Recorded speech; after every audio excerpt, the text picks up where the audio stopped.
दर्शन उर्फ देव। आज SSP office आए, क्या मामला? तो मेरा मामला यूएम में सीआरपीएफ में तैनात वर्तमान श्रीनगर में मेरी पोस्टिंग है और मैंने लव मैरिज की थी 14 मई को 2026 में रमा उर्फ जानवी नाम की लड़की से। दोनों परिवार की सहमति से, लड़की की सहमति से मेरी शादी हुई। शादी के बाद में मैं एक डेढ़ महीने लड़की मेरे पास रही। दरअसल मुझे छुट्टी जाने के बाद में लड़की 10 मई को मेरी बातचीत हुई। मैं 10 मई को बातचीत करके घर पर मैं अपनी ड्यूटी पहुंच गया 10 तारीख में 10 मई को। और 4-6 दिन बाद में लड़की किसी सन्नी यादव नाम के लड़के के साथ, जो कि खानपुर थाने में तैनात है सिपाही रैंक में, और उसके साथ में सन्नी यादव आया है मेरे गांव में। मेरे घेर पे गाड़ी लाया है, ब्लैक कलर की स्विफ्ट, मेरे नंबर प्लेट की गाड़ी, और उसने उसे बैठा के बहला फुसला के लड़की को लेकर चला गया है। और उसके बाद में उससे पूछताछ कर रहे हैं तो नहीं बता रहा, मेरे पास नहीं, ऐसा हमें बहका रहा है। और लड़की वाले पूछ रहे हैं, उनको बहका रहा है, हमें बहका रहा है। और ऊपर से लड़का जो सनी यादव है, ऊपर से मेरी सास के फोन पे, उनके फोन पर धमकी दे रहा मारने की। बोला तेरे देव तो मेरे जिम में डोले हैं, जब जी कर जब मैं ठोक दूंगा, ठीक है। और लड़की की मम्मी मेरे साथ आई हुई है एसएसपी ऑफिस में, इनको भी ये भी कुछ कहेंगी। आ जाओ। एसपी साहब से मैं मिला हूँ, एसपी साहब से 27 तारीख में मिला था।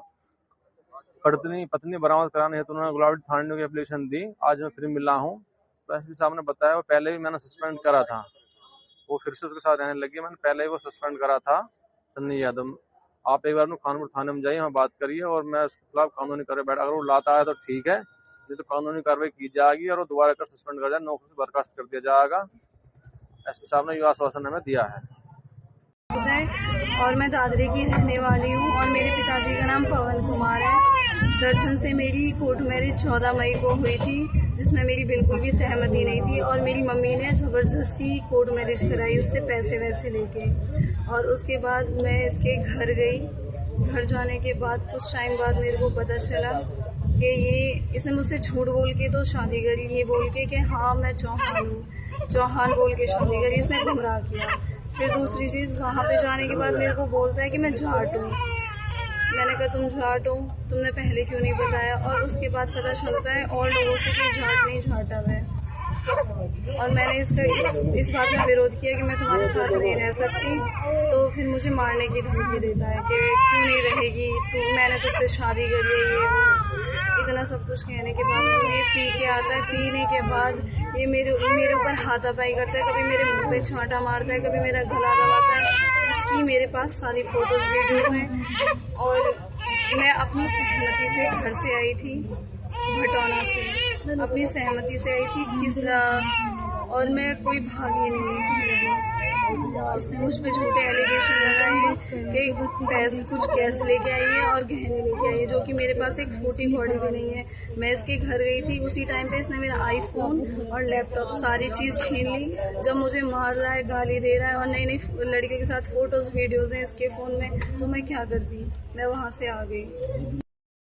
दर्शन बहुत नशेड़ी किस्म का इंसान है, बहुत अय्यास किस्म का इंसान है। मैंने इसके फ़ोन में नई नई लड़कियों के साथ इसकी फोटोज वीडियोस देखी, जिसके प्रूफ मेरे पास है। और मैंने इससे बोला कि तुम ये सब क्यों कर रहे हो?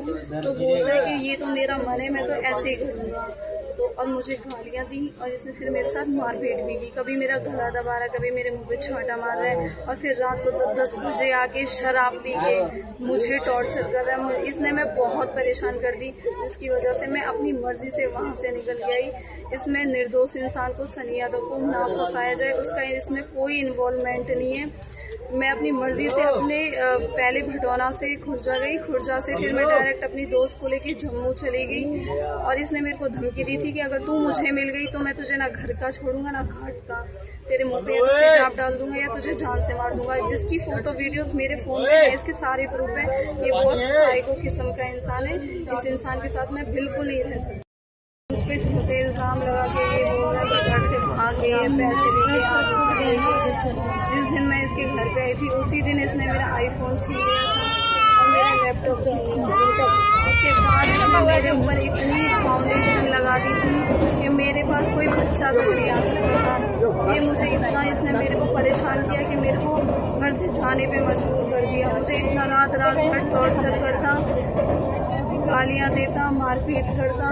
मैं अब दर्शन के साथ नहीं रह सकती। ये बहुत सन की इंसान है, इसका और लड़कियों से भी फिजिकल रिलेशन है। इस चीज़ की मेरे पास वीडियोस है। मैंने इसके फोन में सब जब फोटोज वीडियोस देखी थी तो इसने मुझे बहुत मारा भी था। इस चीज़ की बात मैंने अपनी मम्मी से यही थी। मैंने कहा मम्मी ये ऐसे ऐसे ये मुझे मार रहा है तो तुम मुझे ले क्यों नहीं जाती। तो मेरी मम्मी बोलती है कि अब तो तुझे इसी के साथ रहना पड़ेगा, यहाँ आने की ज़रूरत नहीं है और तू तो हमारे लिए मर गई। ये वो मतलब बहुत सारी बातें कह डाली और बोल दिया कि तू कहीं भी चली जा लेकिन हमारे घर आने की ज़रूरत नहीं है।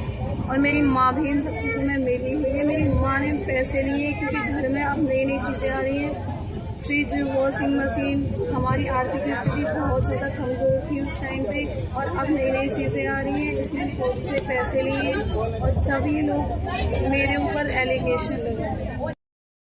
दर्शन और मेरी मम्मी और उसके परिवार वाले मिलकर पुलिस को गुमराह कर रहे हैं और इस बात की जानकारी अच्छे से प्लीज़ करें, इसकी जांच की जाए अच्छे से इस केस के बारे में। और मैं पुलिस के साथ हूँ, जो भी जांच करे उन सब के साथ हूँ। प्लीज़ कोई भी झूठा एलिगेशन ये लोग लगा रहे हैं उस चीज़ पे कार्रवाई ना की जाए। जहाँ भी जैसे भी बुलाया जाए मैं पहुँच जाऊँगी, सारे प्रूफ देने को तैयार हूँ। और इसमें सनी यादव की कोई गलती नहीं है, उसका तो दूर दूर तक इसमें कोई इन्वॉल्वमेंट नहीं है। मैं अपनी मर्जी से अपनी जान बचा के हुई हूँ। प्लीज़ इस पर कोई कार्रवाई नहीं की जाए। जो ये लोग कर रहे हैं बस ये पुलिस को गुमराह कर रहे हैं और मुझे बुलाने की साजिश में मुझे बुला के मेरे साथ मारपीट करेंगे, टॉर्चर करेंगे और मैं ये चीज़ नहीं सहन कर सकती। मुझसे इतनी गंदी गंदी गालियाँ देता, मारपीट करता है, मैं ऐसे इंसान के साथ कैसे रह लूँ। और हम दोनों की कास्ट भी बहुत अलग है, वो जाटव और मैं राजपूत। मैं ऐसे इंसान के साथ बिल्कुल भी नहीं रह सकती।